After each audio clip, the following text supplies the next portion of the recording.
viajar con ellos y llegó 3 días más tarde, en compañía de Lord Redwyn, Lord Costine y Lord Beesbury. Lady Elenda, la viuda de Lord Borros, se quedó en Bastión de Tormentas con su hijo pequeño, pero envió a sus hijas Cassandra, Ellin y Floris como representantes de la casa Baratheon. Maris, la cuarta hija, se había unido a las hermanas silenciosas, nos explica el Septón Eustace. En el relato de Champiñón, esto ocurrió después de que su madre ordenase que le arrancasen la lengua, pero podemos desestimar con seguridad tan macabro detalle. La creencia pertinaz de que las hermanas silenciosas no tienen lengua no es sino un mito, guardan silencio a causa de su devoción, no de unas tenazas al rojo. Royce Caron, el padre de Lady Baratheon, señor de canto nocturno y mariscal de las marcas, acompañó a las jóvenes a la ciudad y se quedó con ellas en calidad de guardián. Ali Velaryon desembarcó también, y los hermanos Manderly regresaron una vez más de Puerto Blanco, acompañados por 100 caballeros de capa verde azul. Acudieron incluso visitantes del otro lado del mar angosto, de Braavos, Pentos, las 3 hijas, la antigua Volantis. De las Islas del Verano llegaron 3 altas princesas negras de capa emplumada, y su esplendor era una maravilla digna de verse. No tardaron en abarrotarse hasta la última posada y el último establo de desembarco del rey, y extramuros se levantó una ciudad de tiendas y pabellones para los que no pudieron encontrar alojamiento. Se bebió y se fornicó sobremanera, afirma Champiñón, se rezó, se ayunó y se realizaron buenas obras en abundancia, relata el Septón Eustace. Los taberneros de la ciudad lucieron gordos y contentos durante un tiempo, al igual que las putas del lecho de Pulgas y sus hermanas de las casas de lujo de la calle de la Seda, aunque el común se quejaba del ruido y el hedor. Una atmósfera frágil y desesperada de camaradera forzosa cubrió el desembarco del rey en los días previos a la boda, pues muchos de los que andaban codo con codo en las cacharrerías y tabernas de la ciudad habían estado en lados opuestos del campo de batalla un año antes. Si la sangre solo se puede lavar con sangre, desembarco del rey estaba lleno de gente desasiada, dice Champiñón. Pero hubo menos peleas de lo que esperaba la mayoría, y solo asesinaron a 3 hombres. Quizá los señores del reino se hubieran cansado por fin de la guerra. Pozo Dragón seguía en ruinas en su mayor parte, por lo que la boda del príncipe Aegon y la princesa Rhaenyra se celebró al aire libre, en lo alto de la colina de Visenya, donde se construyeron unas gradas gigantescas para que la nobleza se pudiera sentar cómodamente y disfrutar de una vista sin obstáculos. El día era frío pero soleado, anota el Septón Eustace. Corría el 7º día de la 7ª luna del año 131 después de la conquista de Aegon, una fecha de muy buen presagio. El Septón Supremo de Antigua ofició los ritos personalmente, y el populacho lanzó un rugido atronador cuando su altísima santidad declaró que el príncipe y la princesa eran uno. Decenas de miles de personas atestaron las calles y vitorearon a Aegon y a Rhaenyra mientras los llevaban en una litera descubierta hacia la fortaleza roja, donde el príncipe fue coronado con una diadema de oro amarillo, sencilla y sin ornamentos, y proclamado Aegon de la casa Targaryen, el tercero de su nombre, el rey de los Sándalos, los Rhoynar y los primeros hombres, y señor de los 7 reinos. El propio Aegon colocó la corona en la cabeza de su niña esposa. Aunque era un muchacho serio, el nuevo rey era indiscutiblemente apuesto, delgado de rostro y figura, con el pelo de plata casi blanco y ojos violeta, mientras que la reina era una niña preciosa. La boda fue el espectáculo más fastuoso que habían presenciado los 7 reinos desde la coronación de Aegon y en Pozo Dragón. Solo faltaron los dragones. Para este rey no habría vuelo triunfal alrededor de la muralla de la ciudad, no habría descenso majestuoso en el patio del castillo. Los más observadores se percataron de otra ausencia. No se veía a la reina viuda Alicent Hightower por ninguna parte, aunque como abuela de Rhaenyra, debería haber estado presente, ya que solo tenía 10 años. El primer acto del nuevo rey fue nombrar a los hombres que lo protegerían, lo defenderían y gobernarían por él hasta su mayoría de edad. Asek Willisfell, el único superviviente de la Guardia Real de la época del rey Viserys, lo nombró Lord Comandante de los Espadas Blancas, y Ser Marston Mares sería su lugarteniente, ya que se consideraba que los dos pertenecían a los verdes. Los demás puestos de la Guardia Real se asignaron a partidarios de los negros. A Ser Tyrion Lannister, que poco antes había regresado de Myr, lo nombró mano del rey, mientras que Lord Lewin Corbray ocupó el cargo de protector del reino. El primero había sido verde, el segundo, negro. Por encima de ellos habría un consejo de regencia formado por Lady Jane Arryn del Valle, Lord Corlys Velaryon de Marcaderiva, Lord Roland Westerling del Risco, Lord Royce Caron de Canto Nocturno, Lord Manfred Mohoton de Poza de la Doncella, Ser Torren Manderly de Puerto Blanco y el Gran Maestre Munkun, recién elegido por la ciudadela para tomar la cadena del cargo del Gran Maestre Oruyle. Se sabe de buena tinta que a Lord Cregan Stark se le ofreció también un puesto entre los regentes, pero lo rechazó. Las omisiones destacadas en el consejo incluyen a Kermit Tully, Unwin Peake, Savita Frey, Thaddeus Rowan, Lionel Hightower, Jaime Lannister y Benjicot Blackwood. Pero el Septon Eustace insiste en que solo Lord Peake se enfureció de verdad por haber quedado excluido. El Septon Eustace aprobó con entusiasmo aquel consejo: 6 hombres fuertes y una mujer sabia, 7 para gobernarnos aquí en la tierra como los 7 en lo alto gobiernan a todos los hombres desde el cielo. Champiñón estaba mucho menos impresionado. 7 regentes son 6 de más, dijo. Lo siento por nuestro pobre rey. A pesar de los recelos del bufón, la mayoría de los observadores parecía tener la sensación de que el reinado de Aegon III había empezado con buen pie. El resto del año 131 fue un periodo de partidas. Los grandes señores de Poniente se fueron marchando uno a uno de desembarco del rey para regresar cada uno a su sede. Entre los primeros en marcharse estuvieron las 3 viudas, después de despedirse con llantos de las hijas, el hijo, los hermanos y los primos que se quedarían para servir de acompañantes y rehenes a la nueva pareja real. Una quincena después de la coronación, Cregan Stark encabezó la marcha al norte de su ya muy reducido ejército, por el camino real. 3 días más tarde, Lord Blackwood y Lady Alysanne partieron hacia el Árbol de los Cuervos, escoltados por 1000 norteños de los Stark. Lord Lionel y su amante, Lady Sam, cabalgaron hacia el sur, rumbo a Antigua, con sus Hightower, mientras que los señores Rowan, Besbury, Costine, Tully y Redwine se unieron al grupo que escoltaba a su altísima santidad hacia el mismo destino. Lord Kermit Tully regresó a Aguas Dulces con sus caballeros, y Ser Oscar, su hermano, zarpó con sus rompetormentas hacia Tyros y las tierras de la discordia. Sin embargo, hubo alguien que no partió según había planeado. Ser Medric Manderly había aceptado llevar a los hombres comprometidos con el muro hasta Puerto Blanco en su galera, la Estrella del Norte. Desde ahí seguirían por tierra hasta el Castillo Negro. Pero la mañana en que debía zarpar la Estrella del Norte, el recuento de los condenados indicó que faltaba un hombre. Al parecer, el gran maestre Orwell había cambiado de idea en cuanto a lo de vestir de negro. Tras sobornar a un guardia para que le aflojase los grilletes, se había vestido con los harapos de un limosnero y había desaparecido en los barrios bajos de la ciudad. Ser Medric, nada dispuesto a retrasar más el viaje, condenó al guardia que había liberado a Orwell a ocupar su puesto, y la Estrella del Norte se hizo a la mar. Al final del 131, cuenta el Septon Eustace, una calma gris se había sentado en desembarco del rey y las tierras de la corona. Aegon III se sentaba en el trono de hierro cuando se requería, pero aparte de eso se dejaba ver poco. La tarea de defender el reino cayó en el Lord Protector, Léowyn Corbray, y el tedioso gobierno cotidiano, en la mano, el ciego Tylan Lannister. En tiempos tan alto, rubio y apuesto como su gemelo, el fallecido Lord Jason, Ser Tylan había quedado tan desfigurado a manos de los torturadores de la reina que se decía que las damas recién llegadas a la corte se desmayaban al verlo. Para ahorrarles el disgusto, la mano adoptó la costumbre de cubrirse la cabeza con una capucha de seda en las ocasiones formales. Puede que fuera un error de cálculo, pues le confería un aspecto siniestro, y el populacho de desembarco del rey no tardó en cuchichear sobre el maligno hechicero enmascarado de la fortaleza roja. A pesar de todo, el ingenio de Ser Tylan seguía siendo agudo. Se podría haber esperado que después de los tormentos padecidos se convirtiera en un hombre amargado con deseos de venganza, pero nada más lejos de la realidad. Al contrario,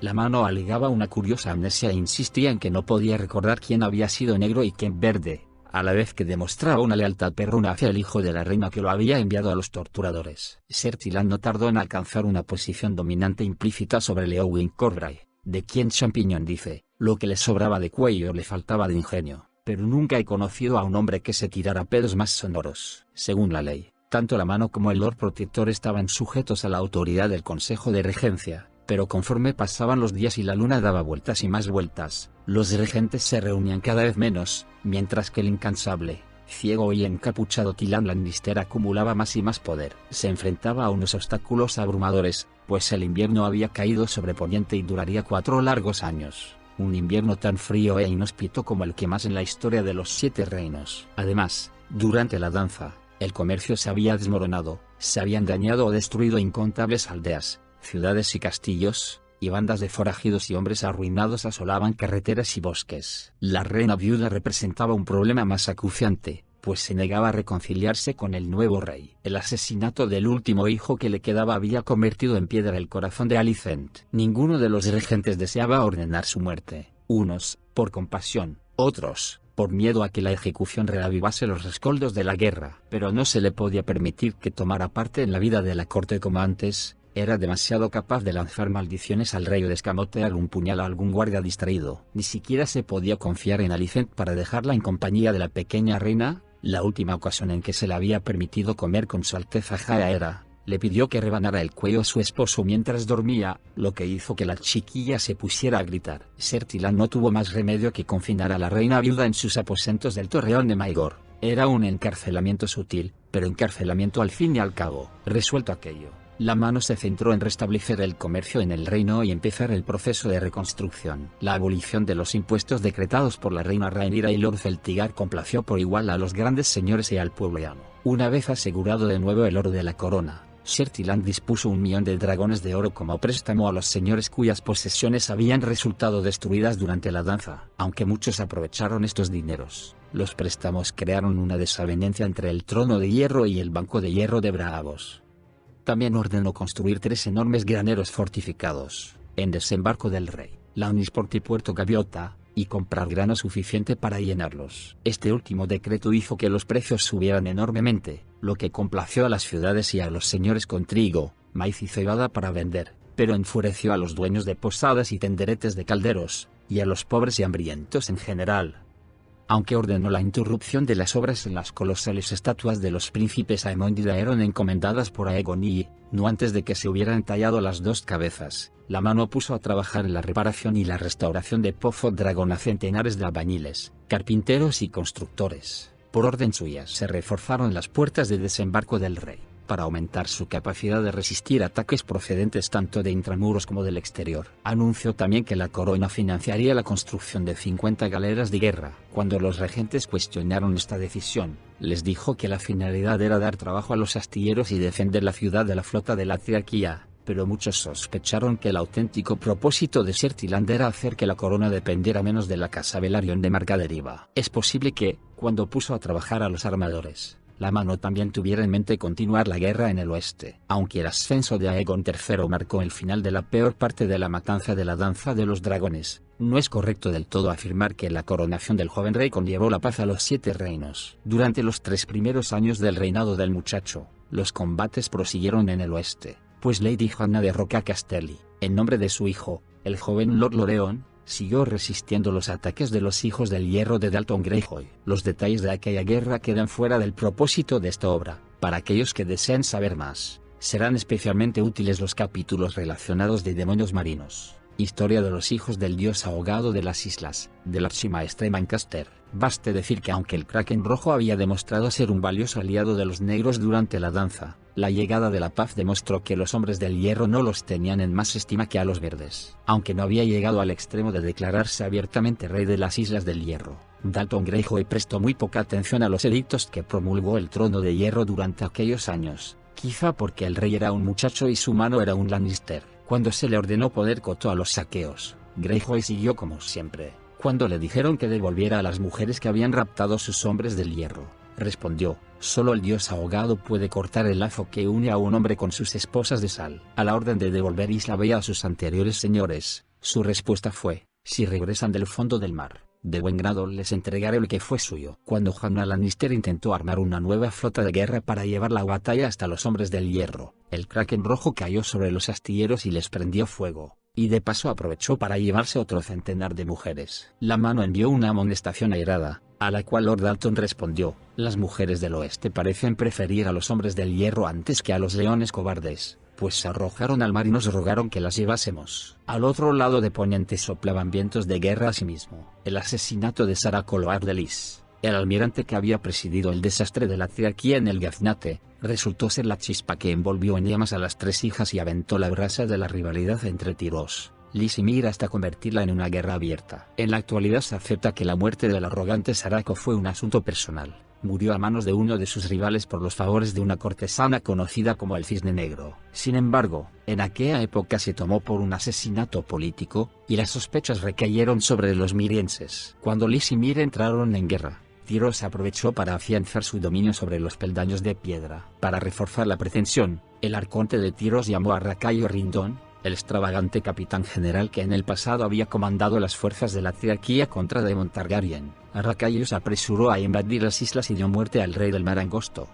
solo para, acto seguido, reclamar para sí la corona, traicionando al arconte y a su ciudad natal. A ellos siguió una confusa guerra a 4 bandos, que tuvo el efecto de cerrar al comercio el extremo sur del Mar Angosto y cortar las rutas de comercio oriental de desembarco del rey. El Valle Oscuro, Poza de la Doncella y Puerto Gaviota, Pentos, Bravos y Lorat se vieron afectadas igualmente, y enviaron emisarios a desembarco del rey con la esperanza de que el trono de hierro se sumara a una gran alianza contra Racayo y las pendencieras hijas. Sertiland agasajó espléndidamente a los emisarios, pero rechazó la oferta. Sería un gran error para Poniente verse envuelto en las interminables trifulcas de las ciudades libres, dijo al Consejo de Regencia. Aquel fatídico año 131 llegó a su fin con los mares en llamas tanto al este como al oeste de los Siete Reinos, mientras las ventiscas azotaban Invernalia y el norte. En desembarco del rey tampoco reinaba la felicidad, la gente había empezado a desencantarse con el niño rey y la pequeña reina, a quienes no se había vuelto a ver desde la boda, y empezaban a propagarse rumores sobre la mano encapuchada. Aunque los capas doradas se habían llevado al pastor renacido y lo habían aligerado del peso de la lengua, otros habían ocupado su lugar y proclamaban que la mano del rey practicaba las artes prohibidas,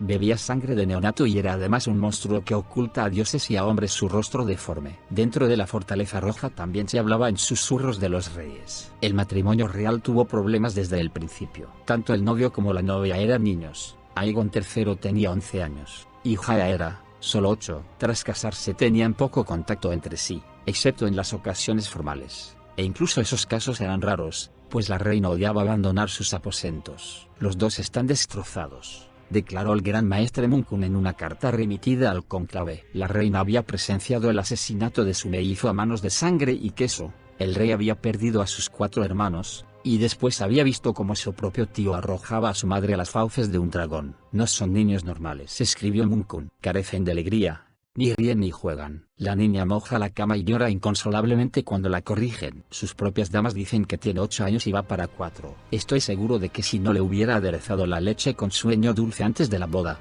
se habría desmoronado durante la ceremonia. En cuanto al rey, el nuevo gran maestre añadía, Aegon no muestra apenas interés por su esposa, ni por ninguna otra muchacha. No cabalga, caza ni participa en justas, pero tampoco disfruta con actividades sedentarias como la lectura, la danza o el canto. Aunque su inteligencia parece adecuada, nunca empieza una conversación, y cuando le dicen algo, sus respuestas son tan lacónicas que cualquiera diría que el acto de hablar le causa dolor. No tiene amigos, excepto el bastardo Gaemon Pelo Claro, y es raro que duerma toda la noche. Muchas veces, a la hora del lobo, se lo puede ver en la ventana contemplando las estrellas, pero cuando le ofrecí reinos del cielo del archimaestre Liman no mostró ningún interés. Aegon sonríe rara vez y no ríe nunca, pero tampoco muestra señales visibles de ira o miedo, salvo en lo que respecta a los dragones, cuya mera mención despierta en él una furia inusitada. Orui le calificó a su Alteza de tranquilo y sereno. Yo digo que está muerto por dentro. Camina como un fantasma por los pasillos de la Fortaleza Roja. Hermanos, debo ser sincero, temo por nuestro rey y por el reino. Ciertamente,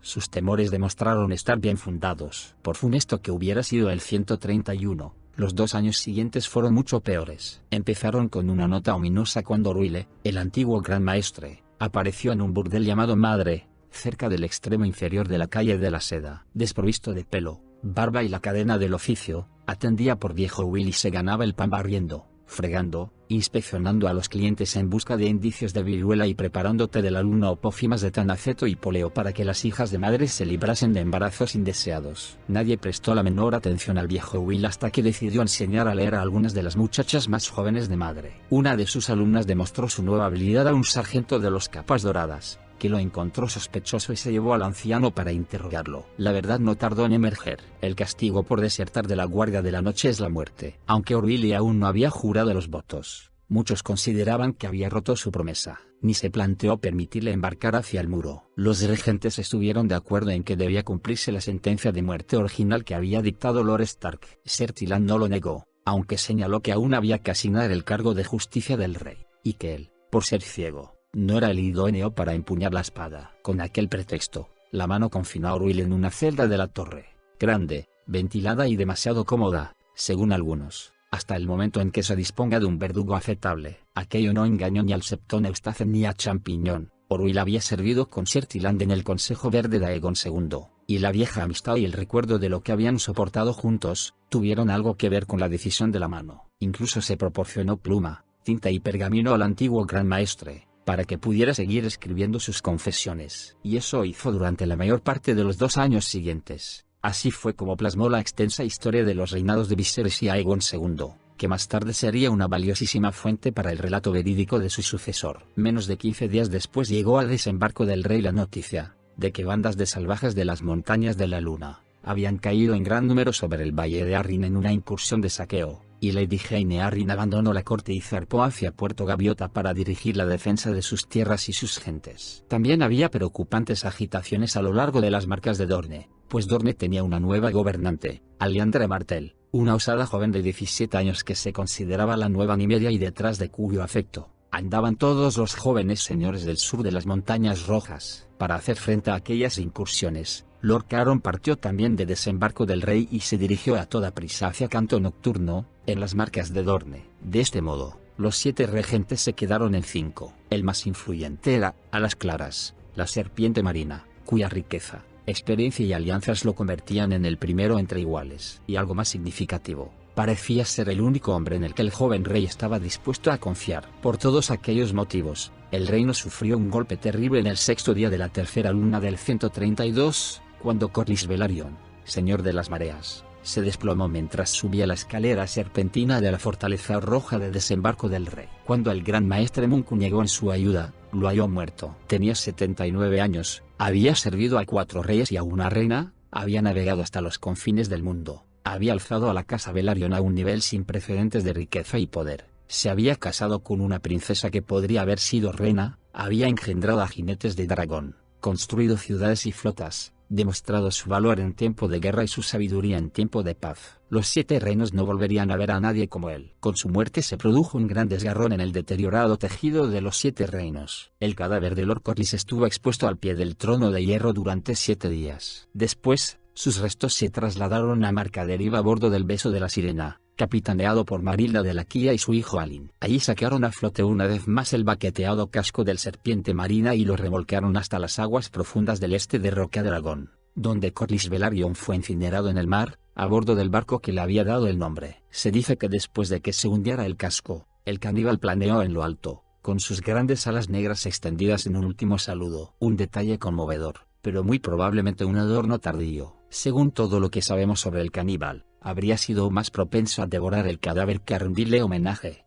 La serpiente marina había nombrado heredero al nacido Alyn de la Quilla, por aquel entonces Alyn Velaryon, pero la sucesión no fue incuestionada. Se sacó a colación que en la época del rey Viserys, Ser Aemon Velaryon, sobrino de Lord Corlys, se había presentado como auténtico heredero de Marcaderiva. Aquella rebelión le costó la cabeza, pero había dejado tras de sí esposa e hijos. Ser Aemon era hijo del mayor de los hermanos de la serpiente marina. También tenían pretensiones otros 5 sobrinos, hijos de otro hermano. Cuando presentaron su caso ante Viserys, ya enfermo y debilitado, cometieron el terrible error de poner en duda la legitimidad de los vástagos de su hija, insolencia por la cual Viserys les arrancó la lengua, aunque les permitió conservar la cabeza. 3 de los 5 silenciosos habían muerto durante la danza, luchando por Aegon y contra Rhaenyra, pero 2 habían sobrevivido, así como los hijos de Ser Aemon, y todos se presentaron insistiendo en que tenían más derecho sobre Marcaderiva que ese bastardo de la Quilla cuya madre era una ratona. Daemon y Daeron, hijos de Ser Aemon, presentaron su demanda ante el Consejo en desembarco del rey. Cuando la mano y los regentes fallaron en su contra, decidieron sabiamente aceptar la decisión y reconciliarse con Lord Alyn, que los recompensó con tierras en Marcaderiva a condición de que aportaran barcos a la flota. Sus silenciosos primos optaron por una táctica diferente. Al no tener lengua para presentar su alegato, prefirieron discutir con las espadas, dice Champiñón. Sin embargo, el plan de asesinar a su joven señor se torció cuando los guardias del castillo de Marcaderiva demostraron ser leales a la memoria de la serpiente marina y al heredero elegido. A Ser Valentine lo mataron durante la intentona, y capturaron a su hermano Ser Rogar, lo condenaron a muerte, pero salvó la cabeza vistiendo el negro. Alyn Velaryon, el hijo bastardo de Ratona, quedó al fin instituido formalmente como señor de las mareas y amo de Marcaderiva, tras lo cual se dirigió a desembarco del rey para reclamar el puesto de la serpiente marina entre los regentes. Ni cuando aún era niño le faltó jamás audacia a Lord Alyn. La mano le dio las gracias y lo envió de vuelta a casa, comprensiblemente, pues Alyn Velaryon solo tenía 16 años en el 132. El puesto de Lord Corlys en el Consejo de Regencia ya se lo habían ofrecido a un hombre mayor y más curtido, un Uimpeake, señor de Pico Estrella, de Dunstonbury y de Soto Albar. Ser Tylan tenía una preocupación mucho más apremiante en el 132, el asunto de la sucesión. Aunque Lord Corlys estaba viejo y frágil, su muerte repentina había servido como un sombrío recordatorio de que cualquier hombre podía morir en cualquier momento, incluso los jóvenes reyes aparentemente sanos como Aegon III. Guerra, enfermedades, accidentes. Había muchas maneras de morir, y si fallecía el rey, ¿quién sería el siguiente? Si muere sin heredero volveremos a danzar, por mucho que nos desagrade la música, advirtió Lord Manfred Mootone a los otros regentes. El derecho de la reina Jaehaera era tan sólido como el del rey, e incluso más según algunos. Pero la idea de colocar en el trono de hierro a aquella niña dulce, sencilla y asustada era una locura, en eso estaban todos de acuerdo. El propio rey Aegon, cuando le preguntaron, propuso a su copero, Gaemon Pelo Claro, y recordó a los regentes que el muchacho ya fue rey antes. Aquello también era imposible. Lo cierto era que solo había dos aspirantes que pudiera aceptar el reino, las gemelas hermanastras del rey, Baela y Rhaena Targaryen, hijas de Lady Laena Velaryon, la primera esposa del príncipe Daemon. Las muchachas contaban 16 años por aquel entonces, eran altas, delgadas y de pelo como la plata, y la ciudad las adoraba. El rey Aegon, después de la coronación, rara vez ponía el pie fuera de la fortaleza roja, y su pequeña reina nunca abandonaba sus aposentos, así que durante la mayor parte del año anterior habían sido Rhaena y Baela las que salían a cazar o a practicar la cetrería, daban limosnas a los pobres, recibían a los emisarios y señores visitantes junto a la mano del rey y hacían de anfitrionas en las fiestas, no demasiado abundantes, mascaradas y bailes, de los que aún no se había celebrado ninguno. Eran las únicas Targaryen que la gente veía alguna vez. Pero incluso en este aspecto hubo dificultades y divisiones en el consejo. Cuando Lewin Corbray dijo,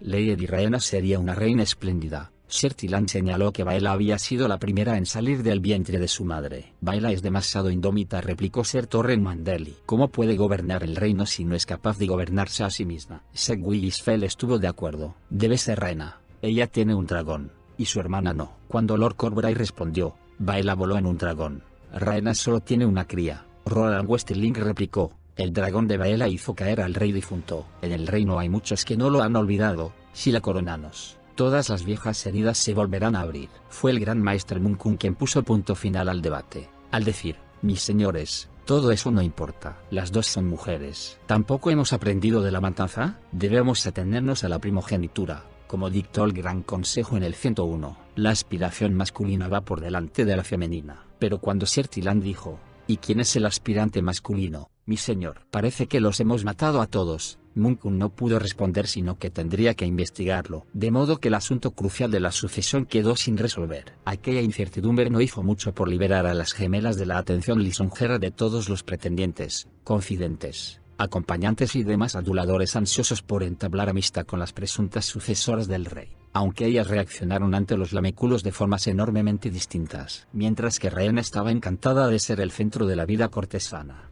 Baela se erizaba ante los halagos, y disfrutaba burlando y atormentando a los pretendientes que aleteaban a su alrededor como polillas. De pequeñas, las gemelas eran inseparables y resultaba imposible distinguirlas, pero con la distancia, la experiencia las había modelado de forma muy diferente. En el valle, Rhaena había disfrutado de una vida de comodidad y privilegio como pupila de Lady Jane. Tenía doncellas que le cepillaban el pelo y la bañaban, mientras que los juglares componían odas a su belleza y los caballeros justaban por su favor. La situación era igual en Desembarco del Rey, donde decenas de galantes jóvenes señores competían por sus sonrisas. Los artistas le rogaban permiso para dibujarla o pintarla y los mejores modistos aspiraban al honor de coserle los vestidos. A cualquier lugar al que fuese Rhaena la acompañaba Aurora, su joven dragona, a menudo enroscada en sus hombros como si fuera una estola. La estancia de Baela en Rocadragón había sido más problemática y había terminado con fuego y sangre. Cuando llegó a la corte, pocas jóvenes tan salvajes y obstinadas abrían el reino. Rhaena era esbelta y elegante.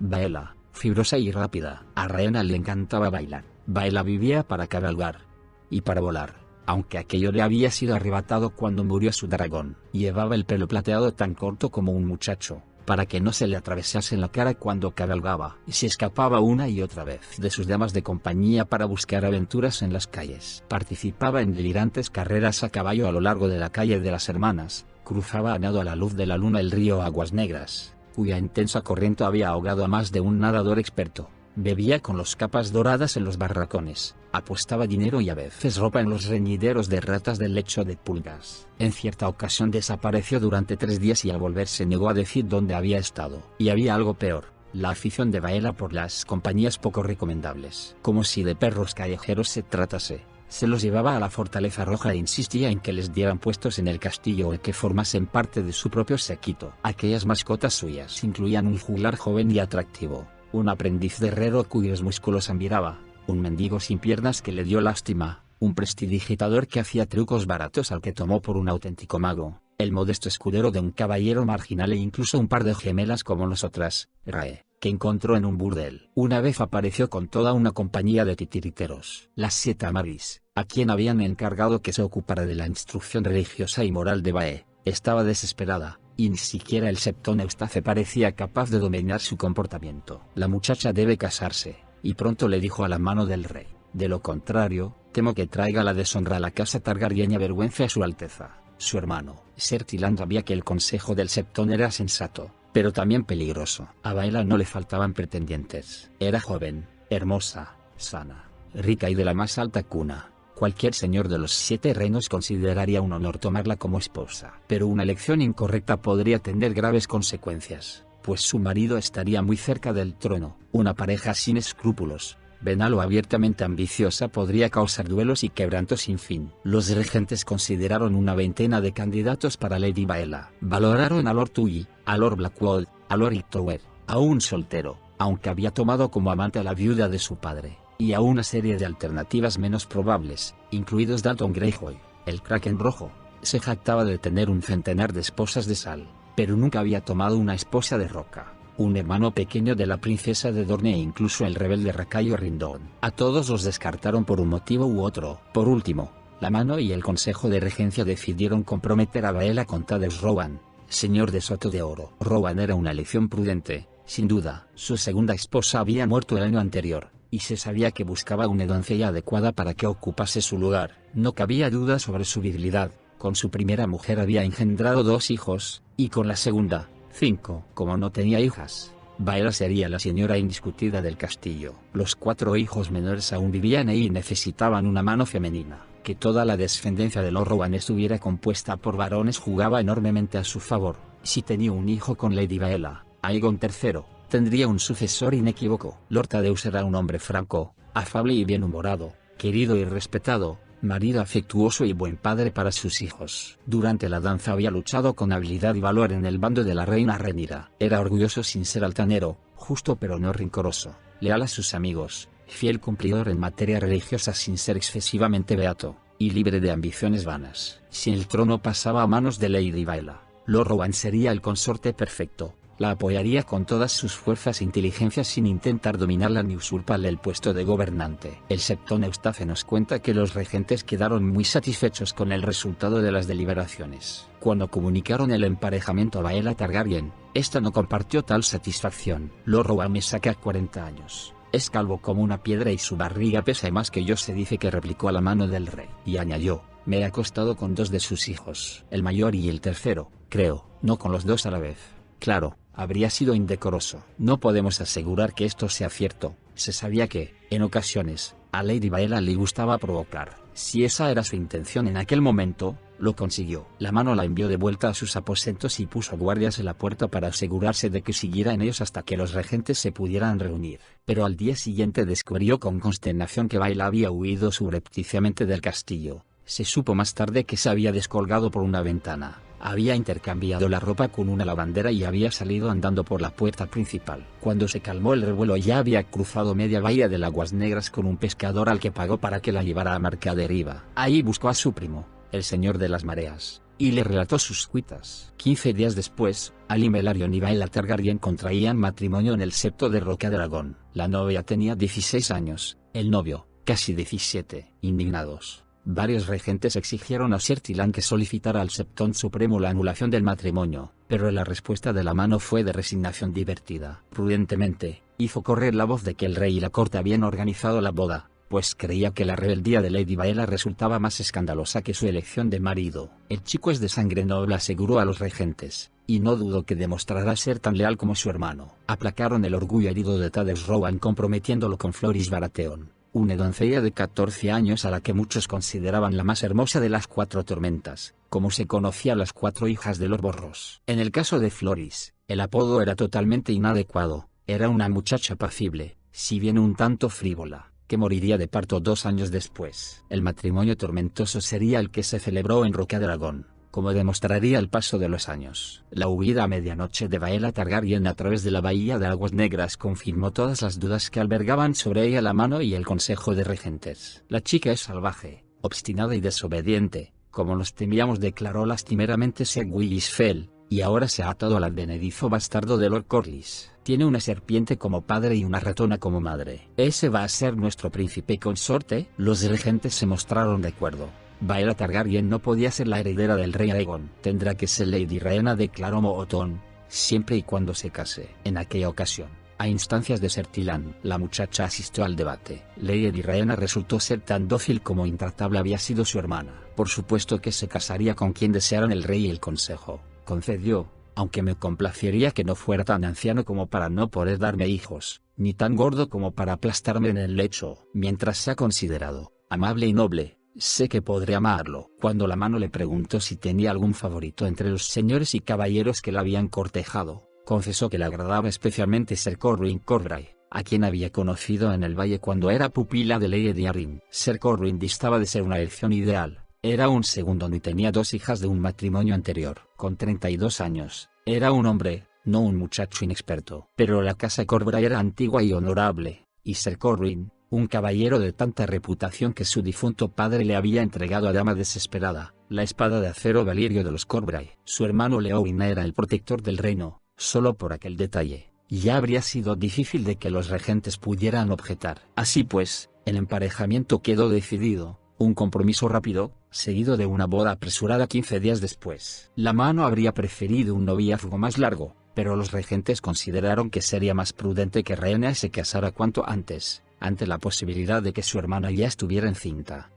Las gemelas no fueron las únicas damas del reino que se casaron en el 132. Aquel mismo año, un poco más tarde, Benjicot Blackwood, señor del Árbol de los Cuervos, encabezó una comitiva por el camino real hacia Invernalia para asistir a la boda de su tía Alysanne con Lord Cregan Stark. El norte ya estaba en las garras del invierno, por lo que el viaje duró el triple de lo previsto. La mitad de los jinetes perdieron el caballo mientras la columna luchaba contra las ventiscas aullantes, y los carruajes de Lord Blackwell sufrieron en 3 ocasiones el ataque de bandas de forajidos, que se llevaron la mayor parte de las provisiones y todos los regalos de boda. Sin embargo, se dice que la ceremonia en sí fue espléndida. Ali la Negra y su lobo proclamaron sus votos ante el árbol corazón, en los bosques helados de Invernalia. En el banquete subsiguiente, Rickon, el hijo de 4 años de Lord Cregan, fruto de su primer matrimonio, entonó una canción dedicada a su nueva madrastra, Lady Elenda Baratheon, la viuda de Bastión de Tormentas. También se hizo con un nuevo marido aquel año. Con Lord Borros muerto y siendo Olivar un niño,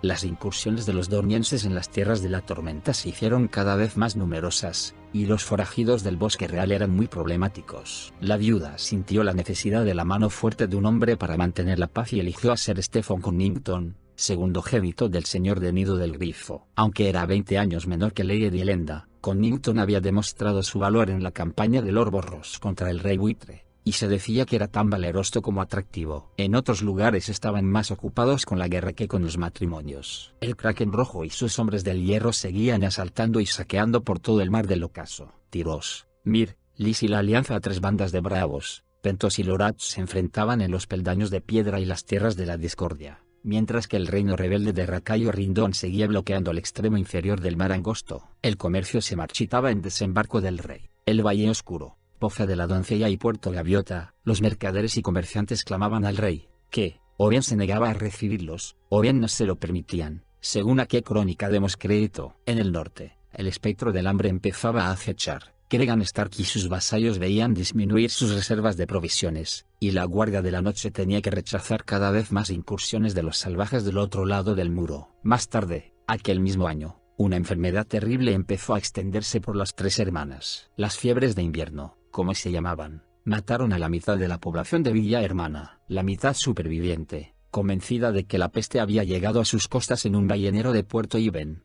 se alzó y masacró a todos los marineros ibeneses que cayeron en sus manos, y prendió fuego a los barcos. Dio igual, cuando la enfermedad cruzó el mordisco y llegó a Puerto Blanco, las oraciones de los septones y las pócimas de los maestres resultaron ser igualmente ineficaces. Hubo miles de muertos, entre ellos Lord Desmond Mandeli. Su espléndido hijo, Ser Medric, el mejor caballero del norte, lo sobrevivió solo 4 días, antes de caer víctima del mismo mal. Como Ser Medric no tenía hijos, su fallecimiento tuvo otra consecuencia desastrosa. El señorío pasó a manos de su hermano, Ser Torren, que se vio obligado a renunciar a su puesto en el Consejo de Regencia para asumir el gobierno de Puerto Blanco. Aquello dejó 4 regentes donde habían sido 7. Habían muerto tantos señores, grandes y menores, durante la danza de los dragones, que la Ciudadela denominó acertadamente a este período el invierno de las viudas. Nunca en toda la historia de los 7 reinos, ni antes ni después, hubo tantas mujeres a cargo de tanto poder y gobernando en el lugar de sus esposos, hermanos y padres fallecidos, pues sus hijos aún estaban en pañales o mamando. Muchas de sus historias se recogieron en la monumental obra del archimaestre Avelon cuando gobernaron las mujeres, las damas de las postrimerías. Aunque Avelon escribe sobre cientos de viudas, debemos restringirnos a unas pocas. 4 de aquellas mujeres,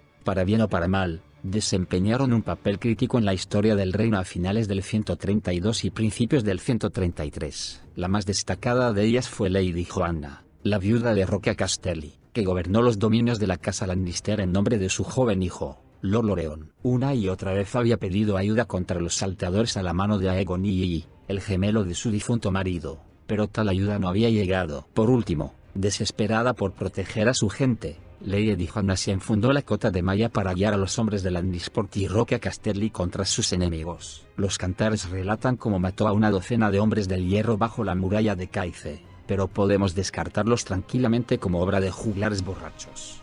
Joanna portaba un estandarte en la batalla, no una espada. Sin embargo, su valor inspiró a los occidentales que se encontraban bajo su mando, pues no tardaron en rechazar a los asaltantes, y Caice se salvó. Entre los que murieron estaba el tío predilecto del Kraken Rojo, Lady Viserys Fodley, la viuda de Ladera.